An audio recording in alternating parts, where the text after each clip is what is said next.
Hola, bienvenidos de vuelta. Espero que hayan aprendido muchísimo con el docente Oscar Puello. Estoy casi que segura que lo hicieron.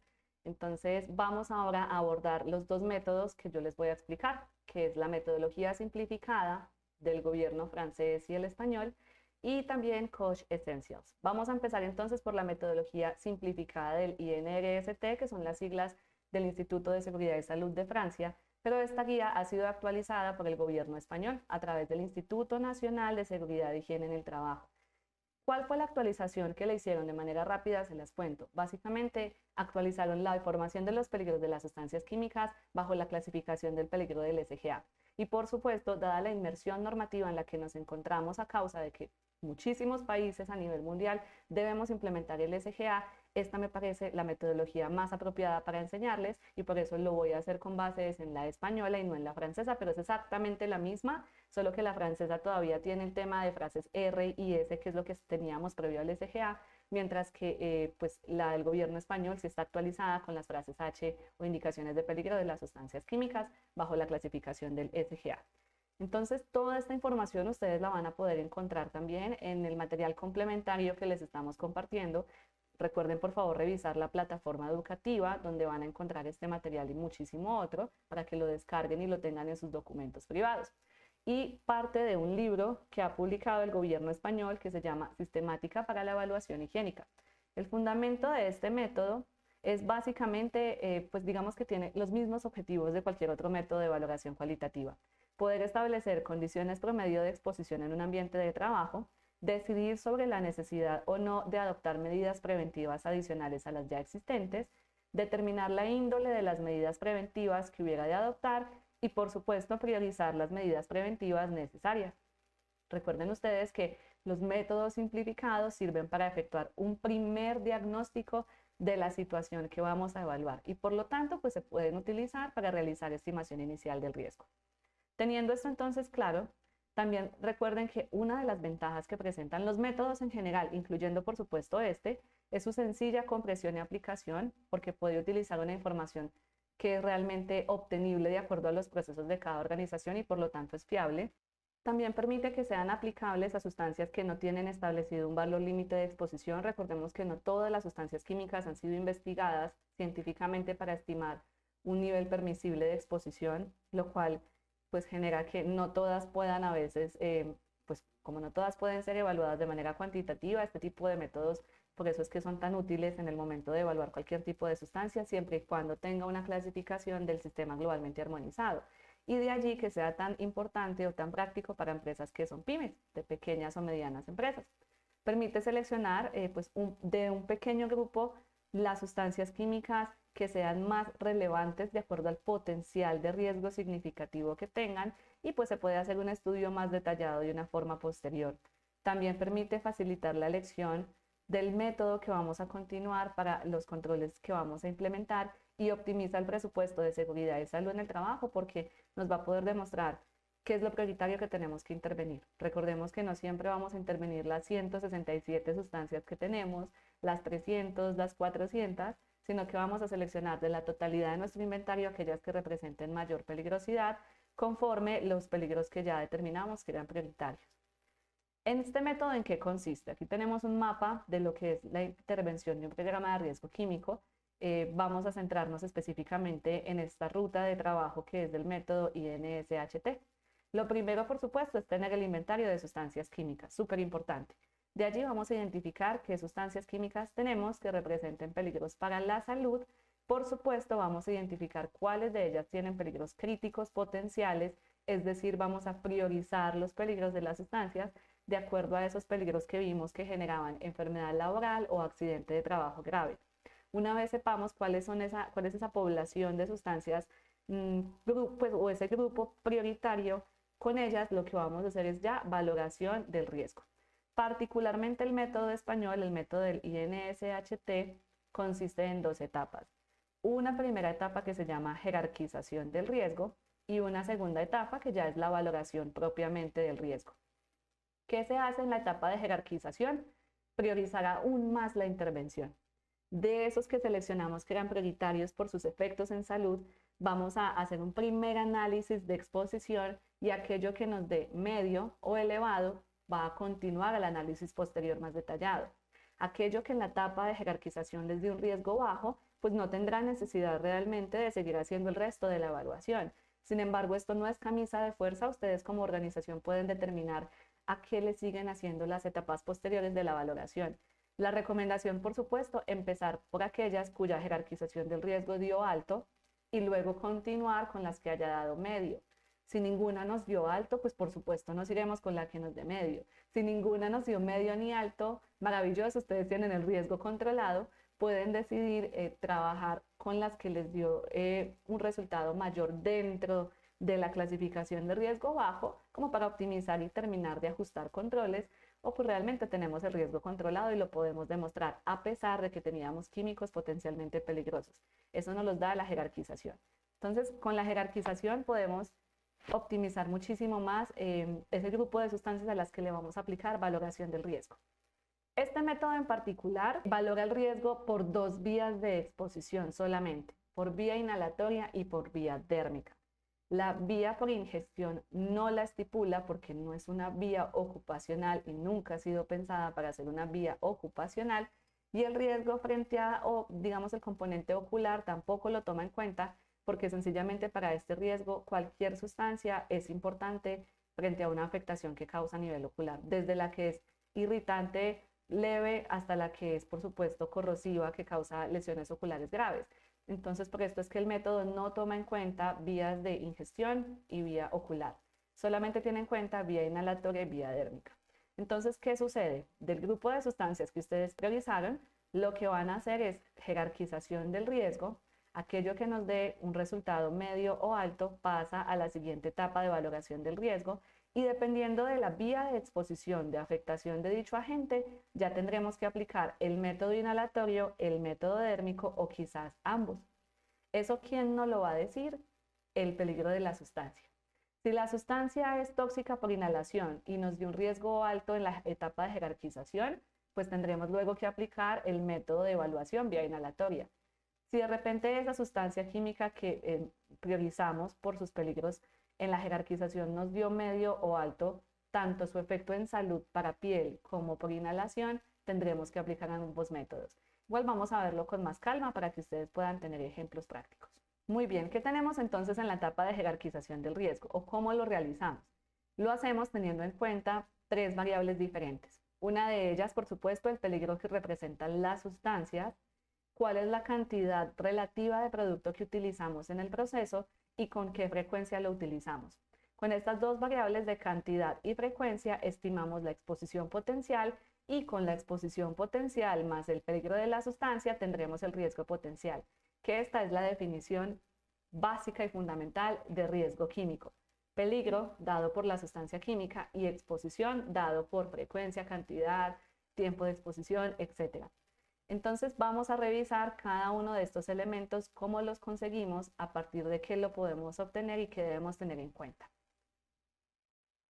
Lo primero y muy importante, antes de que avancemos, recuerden que ustedes tuvieron su inventario de sustancias químicas, identificaron sustancias químicas potencialmente peligrosas, y en este momento vamos a empezar a hacerle a cada una de ellas la jerarquización del riesgo.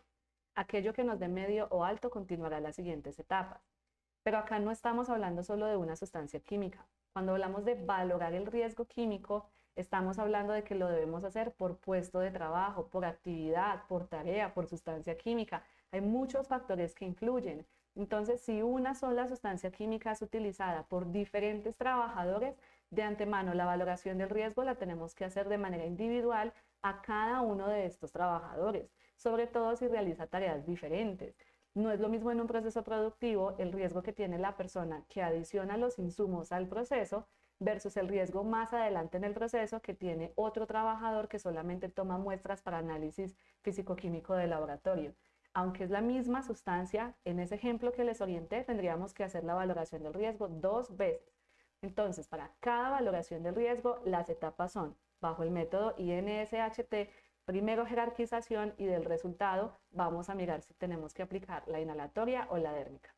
Entonces, teniendo esto muy claro, de que si bien tenemos un grupo más pequeño de sustancias, realmente el trabajo es mucho mayor porque nos toca revisar a cada una de estas, quién la utiliza, en qué tareas y hacer una valoración del riesgo individual para cada una de estas, vamos entonces a continuar.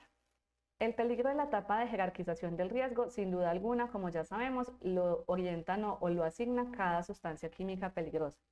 Entonces, este método le asigna una clase de peligro, así se llama la variable, pero es algo completamente diferente a clase de peligro del SGA. Le asigna una numeración de un nivel de peligro, por así decirlo, dependiendo de las frases H o del peligro que tengan las sustancias químicas. Entonces, sustancias químicas que tengan, por ejemplo, frases H como la H315, H319, H335, serán asignadas a la clase de peligro 2. Y aquellas que tengan, por ejemplo, clase de peligro H300, H310 y las que vemos en pantalla, se les asigna la clase de peligro número 5.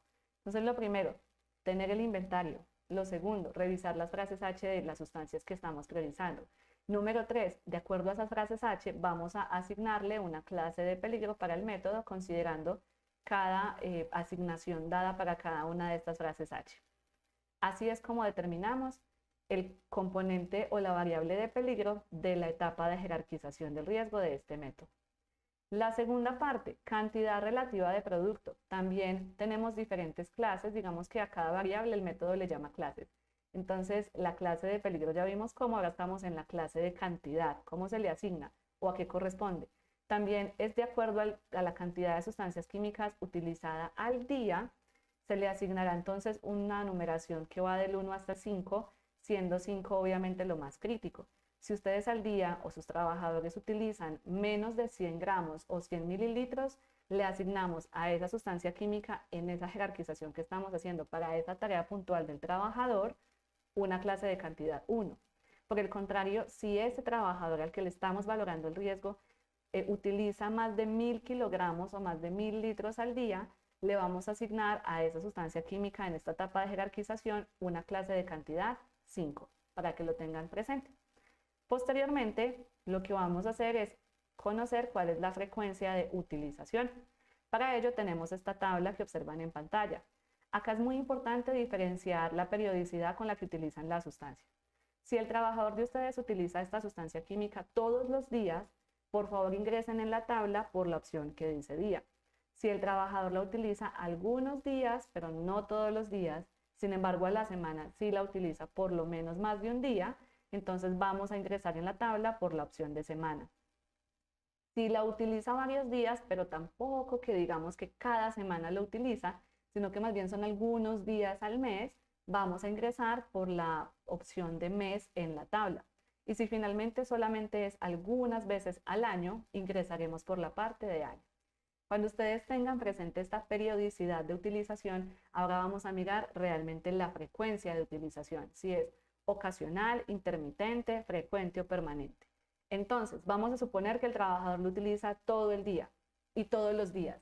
Entonces, ingresamos por la opción de día. Ahora, durante ese día que la utilizan, en promedio, recuerden que esto es un promedio, hay muchos procesos donde nos van a decir no tengo forma de saber cuál es la cantidad exacta que utilizo de sustancia química o cuál es el tiempo real porque adiciono o reembaso una sustancia química 15 minutos, luego a las 2 de la tarde reembaso otro poquito de cantidad o dosifico diferente. Lo que vamos a hacer es sumar esos periodos de tiempo que ocurren en el día para poder tener un tiempo al día en este caso particular.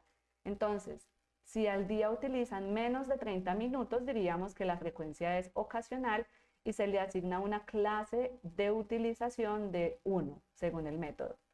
Si la utilizan todos los días, pero por ejemplo ya es más de 6 horas al día, entonces se le asigna ya es una clase de utilización con un valor de 4. Cuando hablamos de tiempo, no estamos hablando de la duración total de la jornada laboral. Es específicamente el tiempo que tarda el trabajador utilizando la sustancia química que estamos evaluando. Puede que la jornada sea de 8 horas, pero él solamente se tarde 15 minutos reenvasando. ¿Cuál sería el tiempo entonces? No son 8 horas, serían 15 minutos. Otro ejemplo, supongamos que la utiliza algunos días al mes. Entonces no vamos a ingresar ya por día porque no es todos los días que la utiliza, sino que vamos a ingresar por la opción de mes. Y supongamos que entonces al mes, ¿con qué periodicidad la utilizan? Un día, entre 2 y 6 días o más de 15 días. Y de acuerdo a las preguntas y respuestas de esta tabla es que se le asigna una clase de utilización de 1, 2, 3 o 4 para esa sustancia química en la tarea específica que la estamos evaluando. Que recuerden que el periodo de utilización va a ser diferente el que está dosificando en un proceso productivo, en el ejemplo que les había dado previamente, al que tiene que tomar muestras para hacer análisis físico-químicos. Entonces todo depende de la tarea que esté realizando el personal. Ahora muy bien, vamos a cruzar esos resultados que obtuvimos de clase de cantidad con clase de frecuencia para obtener una nueva numeración que finalmente corresponderá a la exposición potencial. Entonces, de acuerdo a lo que ustedes hayan obtenido en clase de cantidad y en clase de frecuencia, hacemos el cruce de información y nos va a dar una numeración que corresponde a la exposición potencial. Esa exposición potencial, como lo podemos ver en pantalla, dependiendo de lo que les haya dado en el cuadro anterior, o sea, si les dio, por ejemplo, un 4, un 3, un 2, etcétera, luego tenemos que ir a otra tabla para revisar cuál es realmente ya el riesgo potencial. Entonces, de acuerdo a esa clase de exposición potencial que hayan obtenido, 1, 2, 3 o 4, lo cruzamos con la clase de peligro que nos haya dado la sustancia química de manera inicial. Recuerden que esta clase de peligro era asignada de acuerdo a las frases H que tuviese la sustancia química. Hacemos el cruce en este gráfico, en esta tabla, y nos va a dar un resultado. Dependiendo de ese valor, podremos decir que la etapa de jerarquización, el riesgo fue elevado, medio o bajo. ¿Cuáles continúan a las siguientes etapas? Recomendación, las que sean elevadas. Primero vamos a hacer las que den como resultado jerarquización con riesgo potencial elevado. Luego las que den media, luego las que den baja. Si ninguna dio elevada, que es cuando les digo, trabajemos entonces con las que les dio medio, porque significa que el riesgo está casi que controlado, pero mejor dicho, como diríamos en Colombia, si la calificación es de 1 a 5, está sobre 3, sobre lo mínimo que puede estar. Entonces, por supuesto, es relevante conocer muy bien la valoración del riesgo para poder continuar. Así es como entonces sabemos cuál es la etapa o cómo hacer la etapa de jerarquización del riesgo.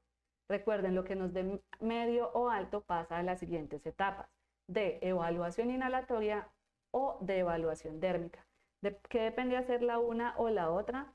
Si esa sustancia química tiene afectaciones vía inhalatoria, nos toca aplicar vía inhalatoria. Si tiene afectación dérmica, aplicamos dérmica. Y si tiene ambas, nos tocará aplicar ambas. Realmente no hay opción. Vamos a revisar primero cómo hacer la evaluación vía inhalatoria. Lo primero es que son una serie de variables que tenemos que conocer de nuestro proceso para poder estimar el riesgo por inhalación. Y si revisamos, por ejemplo, este componente, vamos a poder observar que es exactamente lo que ya hicimos de jerarquización del riesgo. Ya determinamos a través del peligro, cantidad relativa del producto y frecuencia de utilización, la exposición potencial y por tanto el riesgo potencial. Entonces realmente esta variable riesgo potencial ya la tenemos cuando vamos a aplicar este método vía inhalatoria, porque realmente ya lo calculamos a través de la etapa previa de jerarquización. ¿Qué otros elementos tenemos que conocer para el riesgo por inhalación? Variables que se denominan volatilidad o pulverulencia, que como su nombre lo indica, volatilidad para líquidos, pulverulencia para sólidos, algo que se denomina procedimiento de trabajo, protecciones colectivas y un factor de corrección de BLA. BLA son los valores límites ambientales, que es como el equivalente de los TLBs, solo que los BLA son aplicados por el gobierno español. En Colombia nos regimos bajo lo que dice la ACGIH, que es realmente de Estados Unidos, o sea, los TLBs. Si ustedes están en otros países, por favor revisen bajo qué límites permisivos rige su país, si es bajo los TLBs de la ACGIH de Estados Unidos o si es bajo los BLA de España. De igual manera, a pesar de que el método tiene factores de corrección de los BLA, la diferencia entre BLA y TLV no es tanta. Entonces podemos utilizar en el caso de Colombia este mismo factor, pero con los datos de los TLBs. Vamos entonces a revisar a qué corresponde cada una de estas variables. Vamos entonces a revisar cómo obtener la variable de volatilidad o pulverulencia para que podamos estimar el riesgo por inhalación. Empecemos por volatilidad, que es para líquidos. Si su sustancia química es un líquido, necesitamos conocer dos variables. cuál es la temperatura de utilización de esta sustancia química y cuál es la temperatura de ebullición de la sustancia química. ¿Dónde encuentran este dato? Pues la primera es propiamente de su proceso productivo. Deben verificar con el operario, con el supervisor del proceso, a qué temperatura se utiliza el químico. Y la segunda, que es temperatura de ebullición, la obtenemos de la sección 9 de las fichas de datos de seguridad de la sustancia química respectiva. ¿Y qué hacemos con estos dos datos? Un cruce de información. De acuerdo a la temperatura de utilización y a la temperatura de ebullición, cruzamos en el gráfico y dependiendo de dónde nos dé el punto del cruce entre ambas variables, podremos asignarle clase 1, clase 2 o clase 3 de volatilidad a nuestra sustancia química. Ahora, si tenemos es un sólido, lo que tendremos que tener presente es lo que ustedes están viendo en este cuadro. Dependiendo de la forma física que tenga ese sólido visualmente, obviamente si ustedes tienen mallas o pueden hacer una granulometría, pues va a ser mucho más específico esto, pero no todas las empresas tienen posibilidad de tener métodos gravimétricos para estimar el tamaño de partícula. Entonces simplemente de manera visual, una observación visual al material sólido. Si resulta que es un material en forma de polvo fino, por ejemplo, polvo que queda en suspensión en la manipulación, tipo azúcar en polvo, harina, cemento, yeso, le asignamos una clase de pulverulencia 3. Si el material está en forma de polvo en granos, más o menos de un tamaño de 1 o 2 milímetros, por ejemplo, que sedimente rápidamente, tipo azúcar consistente cristalizada, le vamos a asignar una clase de pulverulencia 2. Y si tenemos ya material en pastillas, granulado o en escamas, tipo hidróxido de sodio en escamas, cuyo tamaño ya es más o menos entre 1 y 2 centímetros y que realmente no genera emisión de material particulado en el ambiente cuando se utiliza, le asignaremos clase de pulverulencia 1. Aquí tienen que tener mucho cuidado porque hay algunas operaciones que, aunque utilicen, por ejemplo, hidróxido de sodio, que usualmente viene en pastillas cuando está concentrado y es sólido, el personal que utiliza el bulto o la cantidad de 50 kilogramos, cuando adiciona la sustancia al proceso, ella no emite como tal material particulado en exceso, pero claro, hay cierta parte de este material que está en un tamaño de partícula muchísimo menor. Entonces, a pesar de que, digamos que la mayor cantidad de la sustancia química o del material sólido es granulado grande, también va a haber un esparcimiento de polvo en el ambiente, así sea mínimo. En este caso, recomiendo no tanto basarse en el agente químico que ustedes están utilizando, sino revisen todo, el proceso, la operación. Si es granular, pero también se genera el material particulado suspendido, así sea poco, es mejor que le asignen clase de pulverulencia 3. ¿Por qué? Porque dependiendo del tipo de peligro de esa sustancia, esa pequeña cantidad que queda en el ambiente será significativa o no. Entonces es mejor siempre prevenir que lamentar, como decimos en Colombia, y por eso observen muy bien. Los métodos de evaluación cualitativa son métodos observacionales. Tienen ustedes que verificar cada uno de los procesos y revisar muy bien cómo es la operación del trabajador. Por eso este tipo de métodos no se aplica desde un computador en su oficina, se aplica yendo a campo a valorar el riesgo específico que tiene el personal durante la manipulación.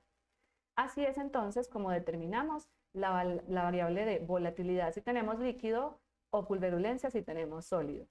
Vamos con el procedimiento de trabajo. ¿En qué consiste? En que de acuerdo al tipo de proceso que tengamos, pues vamos a determinar y asignarle a sí mismo una clase de procedimiento de trabajo. Vamos a asignarle una clase 4 si es un procedimiento dispersivo, por ejemplo, tipo pintura pistola, taladros, muelas, vaciado de sacos a manos, de cubos, soldadura al arco, limpieza de trapos, de máquinas portátiles, todo ese trabajo donde el material o donde el agente químico queda disperso en el ambiente, definitivamente se le asigna la clase de mayor riesgo, que es clase 4 de procedimiento de trabajo, por la potencialidad que tiene de dispersión en todo el ambiente de trabajo y porque va a contaminar no solamente el ambiente laboral de la persona que está expuesta de manera indirecta, sino de los expuestos de manera indirecta. Se le asignará una clase 3 si tenemos sistemas abiertos, por ejemplo, conductos de reactores, mezcladores abiertos, pintura a brocha, a pincel, cuando por ejemplo limpiamos con un trapo impregnado con sustancia química algún equipo o alguna tarea, eso sí se dice que es un sistema abierto. porque aunque la sustancia química no está dispersa en el ambiente, el personal sí está expuesta a ella porque está en un sistema donde realmente está saliendo a flote su volatilidad o quizás su pulverulencia. Entonces, ustedes en pantalla pueden observar ejemplos de diferentes procesos donde si los tenemos con esa sustancia química que estamos valorando, le asignamos la clase de procedimiento de trabajo 3. ¿Cuándo será una clase 2? Cuando tenemos un sistema que es posible abrir y cerrar de manera constante. Un ejemplo, mi personal tiene que reenvasar sustancias químicas. Si todo el tiempo mantiene el recipiente original abierto y simplemente reenvasa y todo permanece abierto y cuando él termina de reenvasar los 50 recipientes, ahí sí procede a cerrarlos, diríamos que eso es un sistema abierto. ¿Qué tendría que pasar para que podamos asignarle la clase 2 y pasar de sistema abierto a pasar a abierto y cerrado regularmente? Que el trabajador abra, reenvase un recipiente, tape, abra, reenvase el otro recipiente, tape, porque así evitamos que la sustancia química quede inmersa en el ambiente, bien sea por vapores o por material particulado. Otro ejemplo de un sistema abierto y cerrado sería reactores con cargas regulares de agentes químicos. Tenemos un proceso productivo donde se abre un reactor, se abre un tanque, se adiciona una sustancia, se cierra. Otro ejemplo podría ser que tenemos un reactor cerrado que tiene cargas regulares de agentes químicos, como por ejemplo toma de muestras, máquina de desengrasar en fase líquida o de vapor, y en general cualquier otro sistema que pueda haber en sus organizaciones que sea básicamente de tener exposición y no exposición a la sustancia química. Ahí le llamaríamos un sistema cerrado y abierto de manera regular y entonces se le asignaría la clase 2 de procedimiento de trabajo. Finalmente, ¿cómo podemos obtener una clase 1 de procedimiento de trabajo? Es decir, con el menor riesgo posible, si tuviésemos un sistema completamente cerrado donde hay cero exposición del trabajador, donde todo pasa a través de tuberías, válvulas, accesorios, diferentes tanques, reactores, donde todo el sistema es completamente cerrado.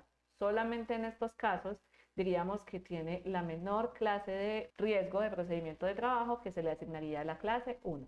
Entonces, nuevamente, de acuerdo al tipo de proceso que ustedes estén evaluando con esa sustancia química en particular, dependiendo de la tarea, se le asignará desde la clase 1 hasta la clase 4 de procedimiento de trabajo de acuerdo a cómo se esté utilizando. Finalmente, frente a protecciones colectivas, cuando hablamos de este término en el método INSHT, nos estamos refiriendo concretamente a ventilación exhaustiva y pues digamos que sistemas de extracción y ventilación en general de vapores y material particulado. Entonces, dependiendo del proceso que estemos evaluando, vamos a determinar si es un trabajo en espacio que tiene solamente aberturas limitadas de entrada y salida y con ventilación natural muy desfavorable, tipo un espacio confinado, se le asigna una clase 5 en protecciones colectivas. Y si, por ejemplo, ya tenemos una cabina de extracción completamente cerrada con captación envolvente tipo vitrina de laboratorio, se le asignaría la clase 1. Tengan muy presente que trabajar en la intemperie no es clase 1, es clase 3. Y esto obedece a algo supremamente sencillo. Cuando un trabajador tiene una sustancia química enfrente, así esté al aire libre, la sustancia química inicialmente antes de terminar de evaporarse o hacer el recorrido natural de un agente químico, ella tiene finalmente que pasar por la nariz del trabajador.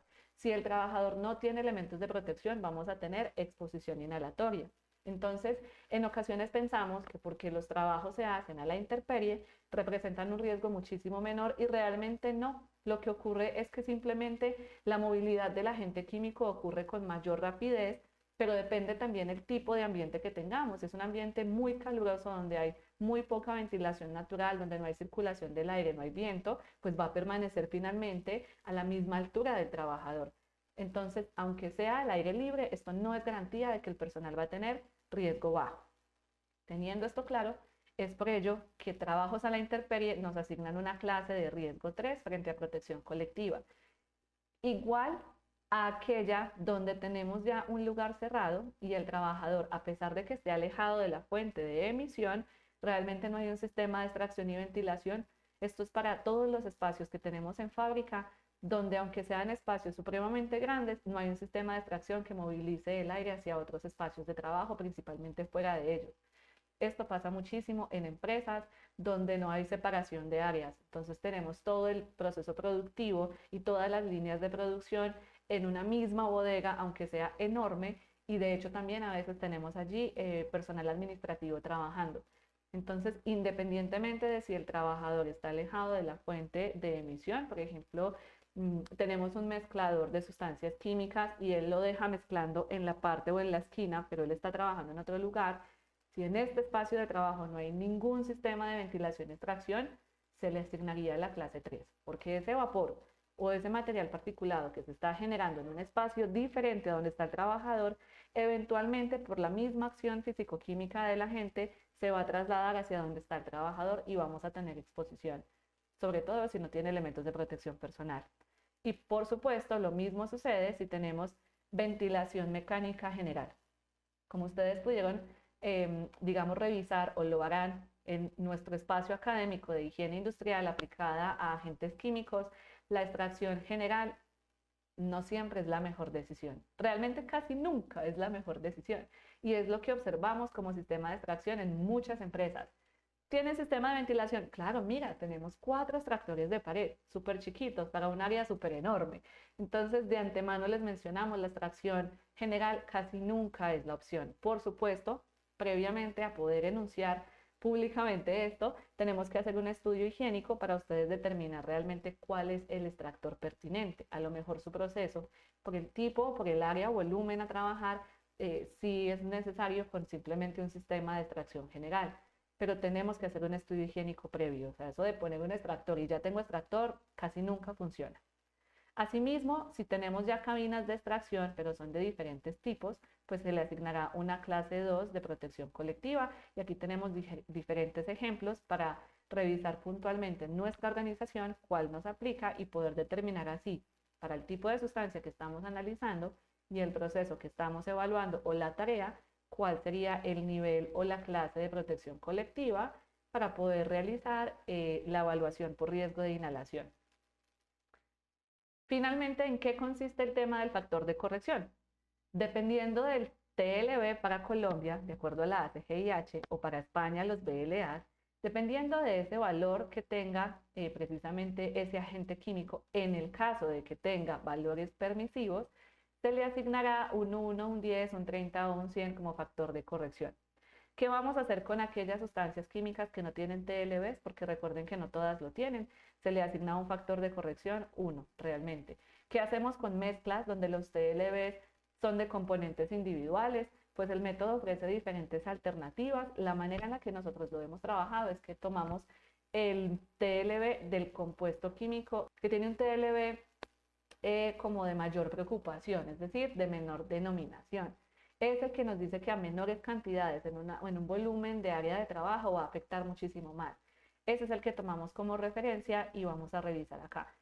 ¿Por qué? Porque finalmente si tenemos una mezcla en el ambiente y uno de esos componentes tiene un TLB chiquito, toda la mezcla va a alcanzar el resto del componente y por eso tomamos el factor de corrección del TLB que sea de menor denominación del agente químico de una mezcla.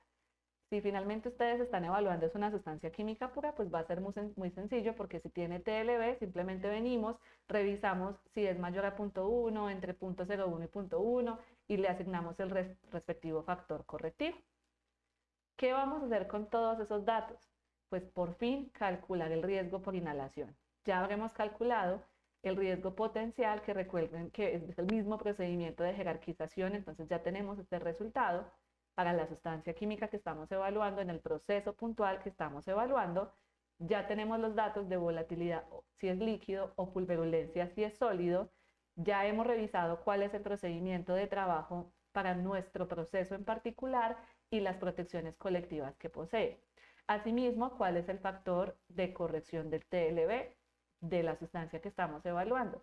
Por tanto, ya podemos aplicar la fórmula matemática que tiene el método para estimar evaluación vía inhalatoria, que consiste simplemente en multiplicar todos los resultados que hemos obtenido. Y de acuerdo a la numeración o al número que nos haya dado, asimismo se le asignarán una caracterización del riesgo por inhalación y unas recomendaciones. Que es muy importante mencionarles, el método de manera original solamente tiene 3 resultados: mínimo, moderado y probable. Nosotros desde la Escuela de Seguridad Química hemos ampliado un poco más el rango de acuerdo a la experiencia que tenemos evaluando diferentes procesos productivos. Se los traemos y se los mostramos en pantalla en caso de que lo consideren pertinente. ¿Qué hicimos? Simplemente reducir ese rango de puntuación porque realmente eran puntuaciones muy exageradas y hay procesos que a nuestra luz y por nuestra experiencia técnica cuando vamos a aplicar el método no daba para semejante riesgo realmente. Y eso se contrastaba, por supuesto, con valoraciones ocupacionales donde el riesgo realmente daba mínimo.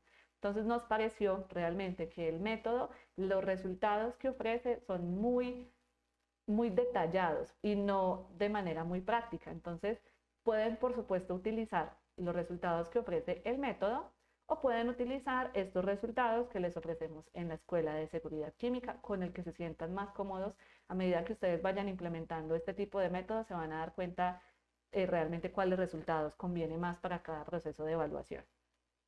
Así, entonces, es como sabemos si el agente que estamos evaluando, que tenía peligros prioritarios, que luego pasó una etapa de jerarquización del riesgo y nos dio medio o alto y tenía peligros por inhalación, aplicamos el método inhalatorio y encontramos un resultado de riesgo por inhalación, que puede ser mínimo, bajo, moderado, probable o muy probable. Por supuesto, ¿cuáles debemos intervenir primero? Los que nos den un riesgo más significativo. Aquello que a ustedes les dé riesgo bajo o mínimo, ustedes ya pueden justificar ante las diferentes entidades de control y también en su sistema de gestión de seguridad y salud.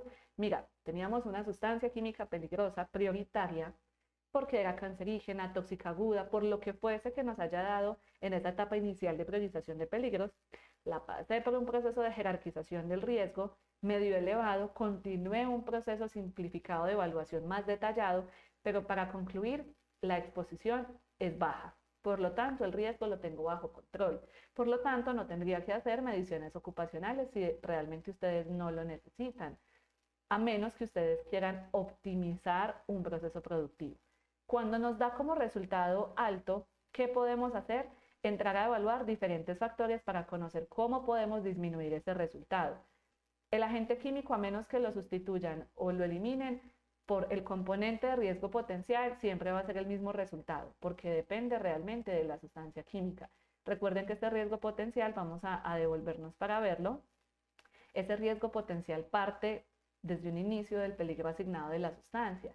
Entonces, por mucho que reduzcamos la cantidad de producto químico y la frecuencia de utilización, pudiese ser que realmente el riesgo potencial no se ve reducido para que finalmente el riesgo por inhalación también sea o esté más bajo control.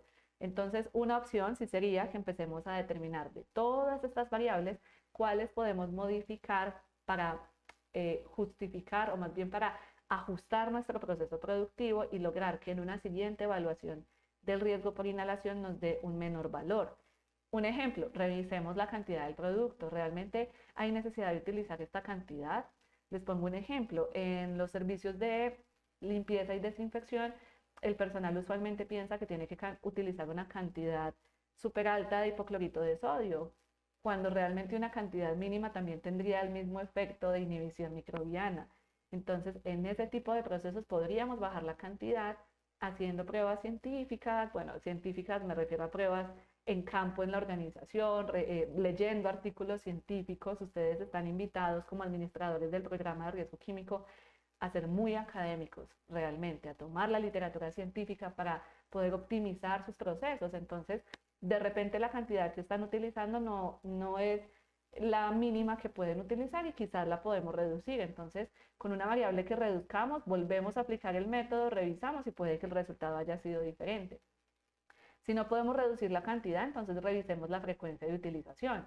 Si lo hacemos todos los días, ¿qué posibilidades hay de que lo hagamos algunos días a la semana? Entonces, obviamente esto depende del componente operacional de la organización, pero son temas importantes a trabajar dentro de la gestión del riesgo químico. Si de repente definitivamente no podemos ni con la cantidad ni con la frecuencia de utilización, miremos entonces el procedimiento de trabajo. Lo estamos aplicando de manera dispersiva, lo estamos aplicando en un método abierto. ¿Será que lo podemos implementar tipo abierto cerrado? La volatilidad, la pulverulencia, realmente no hay mucho que se pueda hacer. Estos son propiedades intrínsecas de la sustancia química que ustedes están utilizando.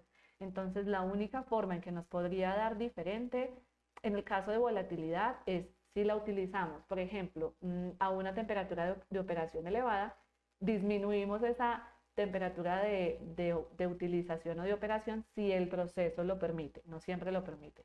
Revisamos si la volatilidad nos da un valor diferente y solo así podríamos decirlo.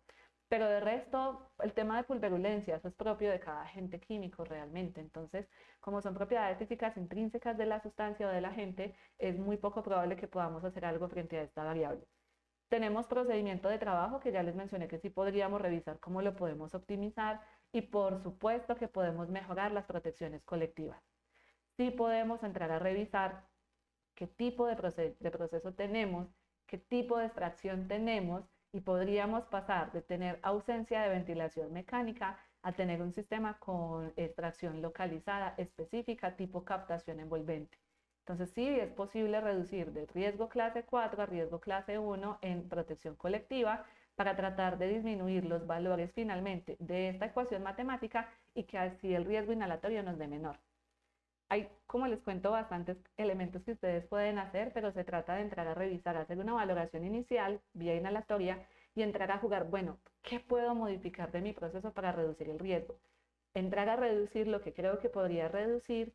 Obviamente, estas son decisiones gerenciales, no depende de ustedes, pero sí depende de ustedes hacer ese análisis para llevarle a gerencia. Mira, es que si disminuimos la cantidad de sustancia, no va a ser tan efectivo ni el servicio que estamos prestando, ni el producto que estamos fabricando, y el riesgo realmente no se disminuye tanto. Es más lo que perdemos a nivel operacional o de calidad. Entonces, venga, más bien, revisemos qué otras variables podemos modificar para que el riesgo disminuya, la operación no cambie y todo súper bien bajo control.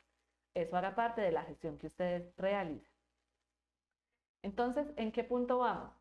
Inventario de sustancias, identificación de las sustancias que afectan la salud, priorización de los peligros que son críticos para la salud y empezamos a implementar el método de evaluación cualitativa según la INSHT de España, realizando sobre esas sustancias priorizadas de peligros. Primero jerarquización y si nos da medio o alto, entramos a valorar el riesgo, que dependiendo del peligro que tenga el químico y la vía de exposición, tendremos que hacer vía inhalatoria y vía dérmica o solamente uno de los dos. Ya revisamos cómo haríamos la evaluación en caso de que la sustancia afecte vía inhalatoria. Ahora vamos a revisar qué podemos hacer en caso de que la sustancia afecte vía dérmica. Y para eso es un poco más sencillo el método. Nos vuelve a traer a colisión el peligro de la sustancia química, por supuesto hace parte inherente del riesgo. Riesgo químico es peligro del químico por exposición y la exposición está dada por otras variables. Nos trae la superficie del cuerpo expuesta y la frecuencia de exposición. Entonces, ¿cómo conozco el peligro? Ustedes ya lo saben, es exactamente el mismo método que utilizamos tanto para la jerarquización como para la valoración vía inhalatoria, y es que de acuerdo a las frases H del producto, aquellas que correspondan a afectación vía dérmica, se les asigna una clase de peligro y de acuerdo a esa clase de peligro, entonces ya tendremos el resultado de la variable de peligro en esta evaluación dérmica. En relación a superficie del cuerpo expuesta y frecuencia de exposición, nos basamos en estas dos tablas. Para la primera variable, si la superficie expuesta del trabajador es simplemente una mano, y esto es con base en los controles actuales que ustedes tienen. ¿Sabes? Por ejemplo, un laboratorio donde se está pipeteando un reactivo. Los trabajadores no tienen guantes, pero es que es un pipeteo sencillo. ¿Eso ahí si acaso se va a lastimar una mano? No, este tipo de análisis no es válido. Los análisis que ustedes deben hacer es con base en las protecciones de elementos de protección personal que ustedes tienen en la actualidad. Si con lo que ustedes tienen de EPP al trabajador le puede pasar esto o aquello, asimismo le asignan la puntuación de superficie. Ejemplo, utilizan bata de laboratorio manga corta, que no deberían en un laboratorio. Tiene guantes, pero es una sustancia corrosiva, o sea que afecta y que genera quemaduras profundas en piel y daños oculares graves. Entonces, listo, él tiene guantes, digamos que la parte de la mano va a estar protegida, pero es que se puede quemar un antebrazo o un brazo completo si ese recipiente se derrama, si por X o Y motivo hay un proceso de calentamiento y ebulle y digamos que se dispersa en el ambiente. Entonces es con base en los controles que ustedes tengan. Asimismo, la frecuencia de exposición, repetimos lo mismo de lo que estábamos conversando en la etapa de jerarquización. No es de la jornada laboral, es cuánto tiempo dura el trabajador utilizando esta sustancia química.